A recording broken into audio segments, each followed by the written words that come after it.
Bonjour à tous et bienvenue dans cette nouvelle vidéo de la chaîne Apps and Productivity by Action Agile. Aujourd'hui, nous allons faire le tour d'une nouvelle fonctionnalité qui a été ajoutée courant janvier, qui est la possibilité de faire des graphes à partir d'un outil qui s'appelle Mermaid, et qui est d'ailleurs très bien documenté sur internet, et je vous invite à aller voir la documentation de l'outillage en question. Je vous mets le lien à l'écran si vous voulez commencer à construire vos graphes, parce que vous allez y trouver toute la syntaxe qui est nécessaire à écrire ces graphes.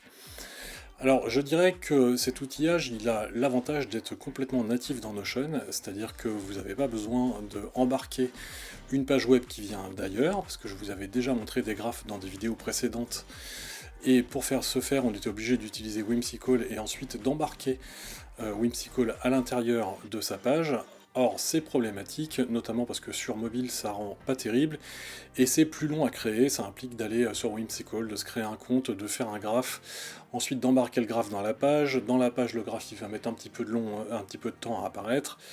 C'est vrai que c'est pas idéal, et là on a une solution qui du coup est directement native dans Notion et qui va vous permettre de créer certains types de graphes, et donc parmi eux vous allez notamment trouver des flowcharts, et ces flowcharts on va pouvoir les utiliser pour faire des mind maps, donc un graphe de pensée. Alors il y a quand même quelques limitations parce que vous pouvez faire votre mind map que dans un sens, c'est-à-dire en allant de droite vers la gauche ou alors de la gauche vers la droite, mais vous ne pouvez pas le faire en forme d'étoile tel que ça se fait classiquement.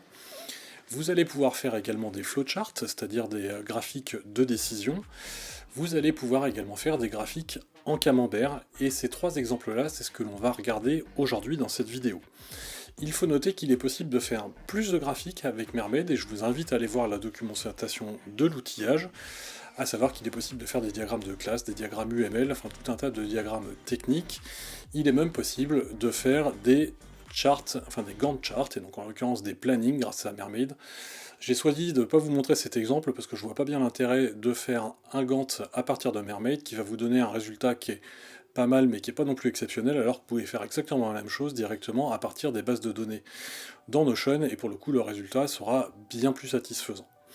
Si vous rencontrez des difficultés pour créer votre workspace, que vous avez un manque de temps ou tout simplement que vous souhaitez le déléguer, sachez que je fais du consulting Notion à l'heure, que je facture 100 € hors taxe, soit 120 € TTC. Pour ce faire, vous n'avez qu'à vous inscrire à partir de mon site web dont l'adresse est présente à l'écran. J'en profite pour vous dire que tout ce que je vous présente dans ces vidéos est disponible publiquement sur mon site web et de manière gratuite.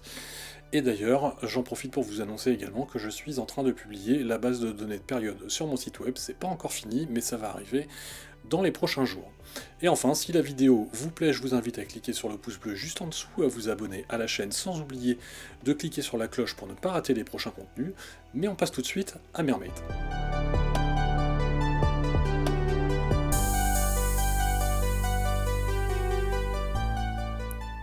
La première chose qu'on va faire, c'est regarder comment on peut faire un diagramme en flowchart. Et donc l'exemple que je vais vous prendre, c'est que j'ai un sujet en ce moment que je veux travailler. C'est la modélisation de mon système de to-do list que j'ai présenté dans une vidéo précédente, parce que je me rends compte qu'il me manque encore quelques petites choses. Et donc pour faire ça, je voudrais me faire un diagramme qui représente la façon dont c'est modélisé aujourd'hui, en même temps réfléchir à comment je voudrais le modéliser demain, et comme ça pouvoir identifier les modifications que je veux apporter. Alors pour faire un diagramme avec Mermaid, ce que vous devez faire, c'est vous tapez /code, donc ça va vous rajouter un bloc de code, et ici, dans le langage là qui est indiqué en haut, vous choisissez Mermaid. Et donc ça va vous faire apparaître ça comme ça. Ensuite, pour initier votre diagramme, vous tapez flowchart, et ensuite vous lui indiquez dans quel sens vous voulez que le diagramme s'affiche. Donc moi je veux que ça aille de la gauche vers la droite, donc en anglais c'est left to right. Donc je vais lui dire LR, et ensuite je vais pouvoir commencer à faire A vers B. Et là vous voyez, instantanément, il m'a créé un petit diagramme qui va de A vers B. Alors ça c'est bien, mais c'est légèrement insuffisant. Moi ce que je voudrais, c'est commencer par toutes mes activités, parce qu'en fait ça correspond à mon point d'entrée. Ce que je veux modéliser aujourd'hui, c'est toutes mes activités. Et donc pour faire ça, ce que vous faites, c'est que vous appelez votre premier carré qui est ici. Donc là par exemple, je vais l'appeler A. Et en parenthèse, vous mettez toutes mes activités. En faisant ça, il va vous créer un bloc comme ça, qui est carré avec les bords légèrement arrondis. Et puis après, B, ça va être les tâches. Donc par exemple, on va le mettre comme ça. Et donc là, je vois que dans toutes mes activités, j'ai effectivement des tâches. Ce que je vais vouloir faire, c'est lui dire que les tâches, elles sont découpées en plusieurs types. Donc là, je vais reprendre B, qui est le nom de la tâche ici. Et je vais dire B, ça peut être des projets, mais ça peut être aussi des tâches complexes. Alors du coup, il va falloir que je lui donne un petit nom. Hop, tâches complexes. Donc là, vous voyez en dessous, je le vois le rajouter. Et puis, ça peut être aussi des tâches unitaires. Voilà, tâches unitaires. Et puis c'est là où je commence à avoir moi des soucis dans la modélisation que j'ai fait, parce qu'en réalité je me rends compte que je gère d'autres choses. Donc je vais gérer, je sais pas comment appeler ça, mais des tâches au long cours. C'est en réalité des activités que j'ai, qui sont pas vraiment des projets, parce qu'elles n'ont pas de date de début, date de fin. C'est en fait des sujets que je traite tout au fil de l'eau. Donc j'ai ça, et puis j'ai également des livrables que je vais gérer, plus exactement que je vais suivre. Donc là, ce que j'ai modélisé, c'est que dans toutes mes activités, j'ai des tâches, et dans toutes ces tâches, c'est découpé sur ces différents types. Alors ok, donc ça c'est pas mal, et maintenant ce que je voudrais faire, c'est que je voudrais identifier ce qui n'existe pas déjà aujourd'hui dans mon système. Et ce qui n'existe pas aujourd'hui, c'est les tâches au long cours. Donc pour ça, je vais essayer de leur donner une petite couleur. Alors dans Mermaid, pour donner des couleurs, ce que vous allez devoir faire, et là j'avoue que c'est un petit peu compliqué, c'est vous tapez classe def, ensuite vous donnez un nom à la couleur, donc on va l'appeler rouge, vous tapez fil, et derrière vous devez mettre le code hexadécimal, c'est là où c'est compliqué, de la couleur en question. Donc F00 c'est rouge, parce que c'est rouge, vert, bleu, et ça va de 0 à F. Mais ça, il y a plein de petits outils qui existent sur le marché qui vous permettent de convertir les couleurs en code hexadécimal, donc je vous invite à utiliser ça. Puis une fois que j'ai fait ça, donc moi ce qui va m'intéresser, c'est donner une petite couleur ici à mes tâches au long cours, parce que celles-là, elles n'existent pas.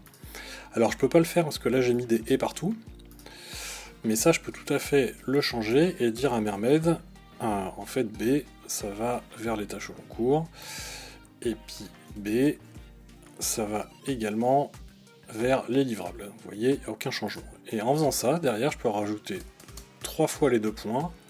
Je lui dis rouge, et là, il m'a colorié ma tâche en rouge. Comme ça, je sais que celle-là, elle n'existe pas encore dans mon système dans Notion, et donc c'est peut-être ça qu'il va falloir que je change. Après, on va rajouter d'autres concepts. Donc si je pars de A, j'ai également, dans ce que je gère, c'est des rendez-vous. Donc là, vous voyez, il va me rajouter la notion de rendez-vous. Et puis en fait, ces rendez-vous, ils sont associés, mais là par contre c'est des liaisons, c'est pas un découpage, mais ils sont associés à des tâches. Et donc les tâches, c'est B, parce que ça peut être associé à n'importe quel type de tâche. Et ça peut être également associé à des tâches simples dans le cas des actions. Donc les tâches simples, dans mon cas c'est les unitaires là, donc je vais dire G, ça part également vers D. Parce que en réalité ce que je fais, c'est que dans mes rendez-vous j'ai deux liens vers les tâches. J'ai un premier lien qui me dit dans tel rendez-vous tu dois traiter de tel sujet, donc c'est le lien qui est représenté ici. Et donc dans ce cas-là, ce qu'on va pouvoir faire, c'est mettre un petit libellé sur la flèche qui va là, pour savoir de quoi on parle. Pour faire ça, ce que vous devez faire, c'est que dans la liaison qui est ici, vous rajoutez ici sujet, vous remettez les deux traits, et là vous voyez, il m'a mis un petit libellé sur la flèche, pour dire que la liaison entre les rendez-vous et les tâches, ça concerne les sujets. Puis la liaison entre les rendez-vous et les tâches unitaires, ça c'est pour les actions. Donc ici, je vais mettre action. Et après, autre chose que je vais vouloir faire, c'est que je vais vouloir mettre un trait en pointillé. Alors comment on fait un trait en pointillé? Eh ben, c'est tout simple. Au lieu de mettre deux traits comme on a fait là, on va mettre trait, point ici. Puis après, ici, on va mettre point, trait. Et là, vous voyez, ça a été remplacé par des pointillés. Donc je vais mettre la même chose en dessous. Comme ça, je sais que mes activités avec un trait plein, ça contient des tâches. Les tâches, elles sont découpées en projets, en tâches complexes, tâches unitaires, ainsi de suite. Dans mes activités, j'ai également des rendez-vous, et ces rendez-vous sont liés à des tâches et à des tâches unitaires. Ok, ça correspond bien. Et puis en fait, ce que je voudrais représenter aussi, c'est que tous les blocs là qui sont sur la partie droite, en fait, ça fait partie d'un ensemble dans mon système Notion, qui est tout mon gestionnaire de tâches, donc en l'occurrence, les to-do list. Alors ça, vous pouvez le faire également. Et pour ça, ce que vous allez devoir faire, c'est taper pour tout ce qui concerne toutes ces tâches-là. Donc chez nous, ça commence à partir de B. Vous allez devoir mettre ce qu'on appelle un subgraphe. Donc là, vous mettez subgraphe. Je vais mettre un petit truc pour que ce soit compréhensible. Et il s'appelle gestionnaire de tâches. Et à la fin, vous mettez end. D'ailleurs, j'ai fait une faute à graphe. Voilà. Et là, vous voyez ce qu'il a fait, c'est qu'il m'a rajouté un ensemble qui est en blanc et qui me dit que tout ce qui est ici, donc ça correspond à tout ce que j'ai décrit là ici en dessous, ça correspond à mon gestionnaire de tâches. Et là, finalement, alors ça nécessite quand même un petit peu de réflexion parce que la syntaxe que je vous ai montrée là, il faut se l'approprier. Mais ça permet de faire quand même relativement rapidement des graphes, qui peuvent être des graphes relativement complexes, et je vous invite à aller voir sur l'aide de Mermaid, vous verrez qu'il y a plein de possibilités différentes. Mais relativement rapidement, on a réussi à faire ça. Et si vous voulez supprimer tout le code qu'on a écrit ici, bah c'est tout simple, vous avez une petite option ici, qui dit split, donc split ça affiche le code et le graphe. Si je veux voir que le code, j'affiche code, et si je veux voir que le graphe, j'affiche en preview. Et là, dans ma page, eh bien, j'ai immédiatement mon graphe qui est affiché dans Notion.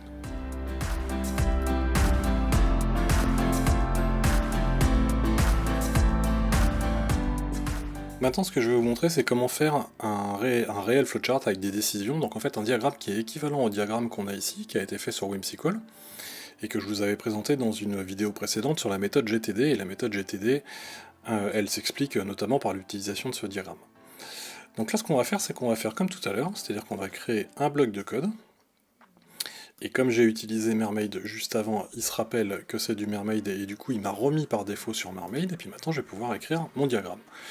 Donc comme tout à l'heure, on va mettre flowchart, sauf que là maintenant on va lui dire qu'on veut que le diagramme il soit orienté de haut en bas. Donc on va lui mettre TD, pour lui dire que c'est top-down.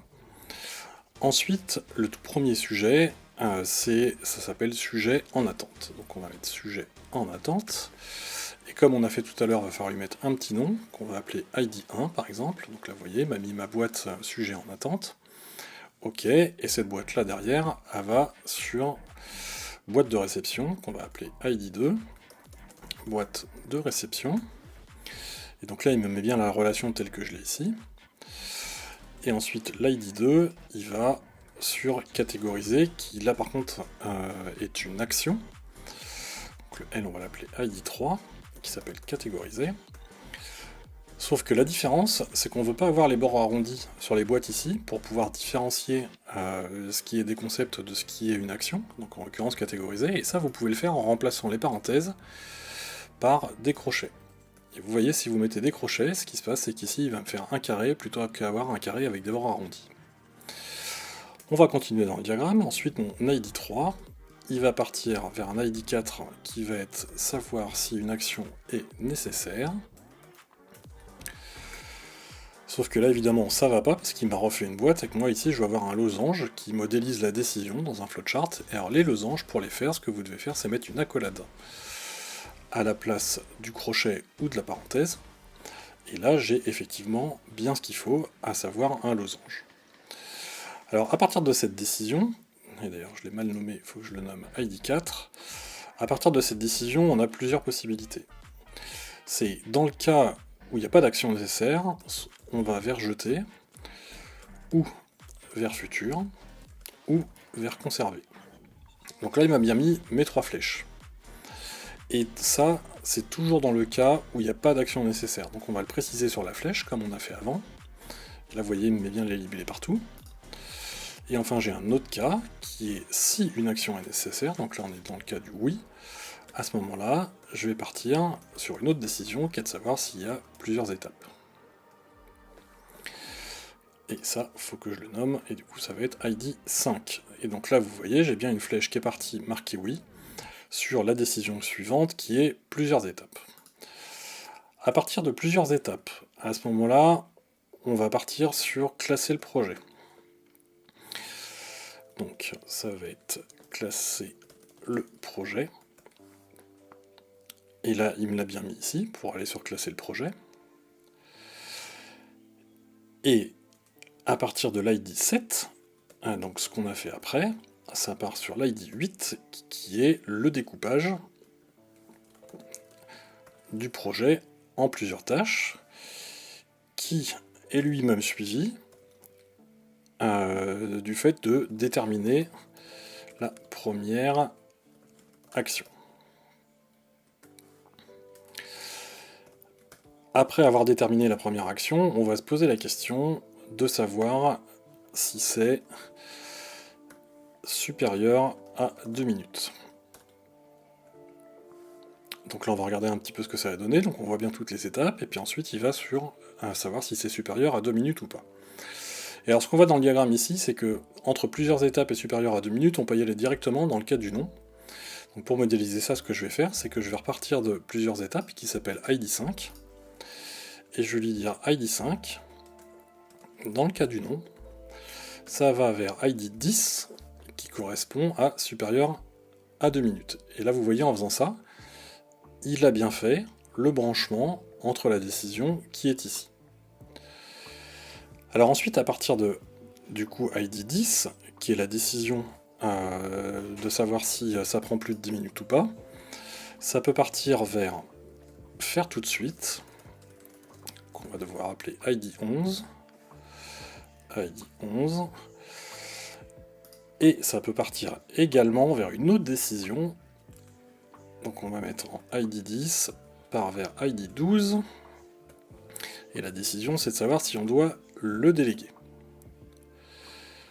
Hop, on va reprendre le schéma de départ, et dans ID 12, si c'est oui, alors à ce moment-là, on est dans effectuer, qui va être ID 13, effectuer la délégation. Si jamais c'est non, à ce moment-là, on va partir sur une nouvelle boîte qui va être ID 14, qui va être reportée. Et quand on a fait ça, et ben le diagramme, il est entièrement terminé, et donc là j'ai un équivalent dans Mermaid, je vais supprimer le code et ne mettre que la preview. Donc ce diagramme-là, il est l'équivalent de celui qu'on a ici.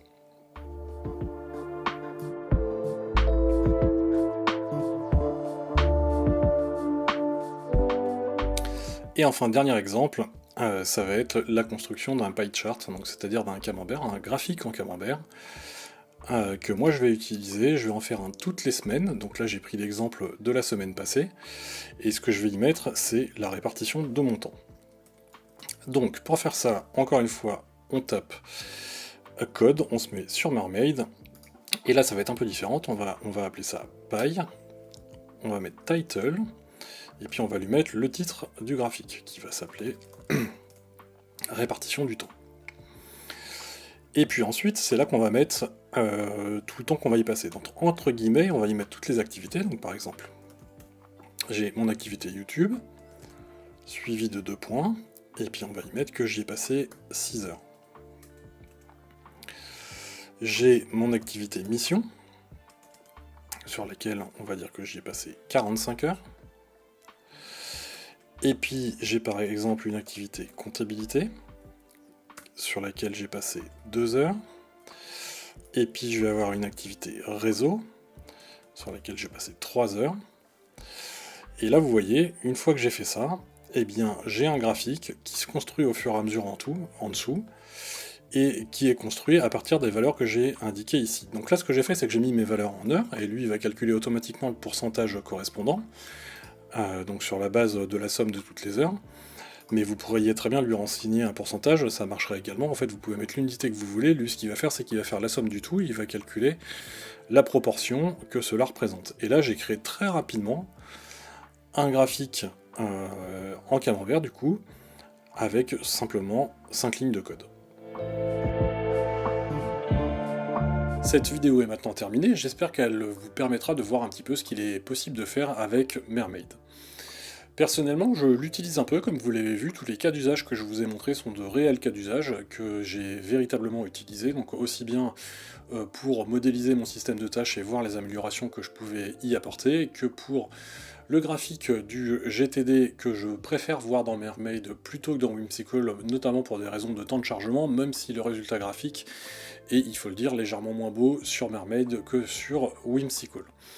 Mais l'usage que j'en ai réellement le plus, c'est les graphiques en camembert, et comme je vous l'ai montré, ce que je fais dans mes périodes de semaine qui me permettent d'afficher la répartition de mon temps sur une semaine donnée. Si le contenu de cette vidéo vous a plu, je vous invite à cliquer sur le pouce bleu juste en dessous, sans oublier de vous abonner à la chaîne et de cliquer sur la cloche pour ne pas rater les prochains contenus, et je vous dis à lundi prochain.